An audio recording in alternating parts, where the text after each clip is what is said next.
ગુજરાત પોલીસે હમણાં લખ્યું છે પ્રેસ નોટમાં, એ અને બીજા કોઈ એસઓજી ના 2-3 બીજા ઓફિસર હતા, એની સાથે લગભગ 15, 20, 25 મિનિટ ચર્ચા થઈ. એ લોકો ત્યાં બી કે અમારી પણ ભૂલ હતી કહેવા માટે, ત્યાં પછી એવું કહેવામાં આવે ને પાછળથી પછી આ રીતના દબાણ કરવામાં આવે. અને એટલા માટે અમે પણ એક કમ્પ્લેન આપેલી છે, તમને તમે કોપી આપું છું. અમારા વકીલ સાહેબ સતીશભાઈ મોડાસિયાએ ઓલરેડી કમ્પ્લેન બનાવીને આપી, ઇન્ટિમેશન કમ્પ્લેન, કે આ રીતના થયું છે ને આ લોકો અપહરણ કરવા અહીં આવેલા, આ લોકો ડકેતી કરવા આવેલા. અમે પણ પર્સનલ કેસ કરવા માંગીએ. અમારો કેસ કેમ નથી રજીસ્ટર કરતી પોલીસ? શું આપણે ગુજરાતના દબાણમાં આવી ગયા છે? એ ગુજરાતે જ આજે આપણું દમણ ચલાવવાની છે? દમણના લોકોનું સ્વતંત્ર કોઈ જીવન જીવી નથી શકવાના? ત્યાંથી કહેવામાં આવ્યું કે આપણે કરી દીધું.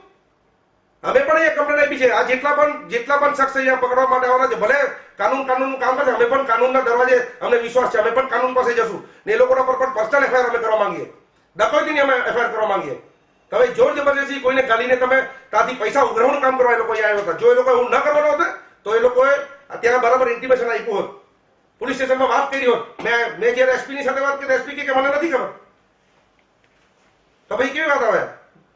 વિશાલભાઈ, આ સિવાય બીજા કોઈના પર એફઆઈઆર થઈ છે? ફક્ત તમારા પર એફઆઈઆર કર્યો? નહીં, અન્ય એફઆઈઆર ની વાત એવી છે ભાઈ કે સુરત, તમે જો તમે દમણની કેટલી કમનસીબી, સુરત આઈજી ત્યાંથી પ્રેસ રિલીઝ કરે, દમણમાં ઘટના થાય ને એની પ્રેસ રિલીઝ જો સુરત આઈજી ત્યાંથી કરતો હોય, આઈજી ની ઓફિસ કે દમણદીવમાં આ ઘટના અમે કરે, તો દમણ શું ગુજરાતમાં ચલાવવાનો છે કે એમ?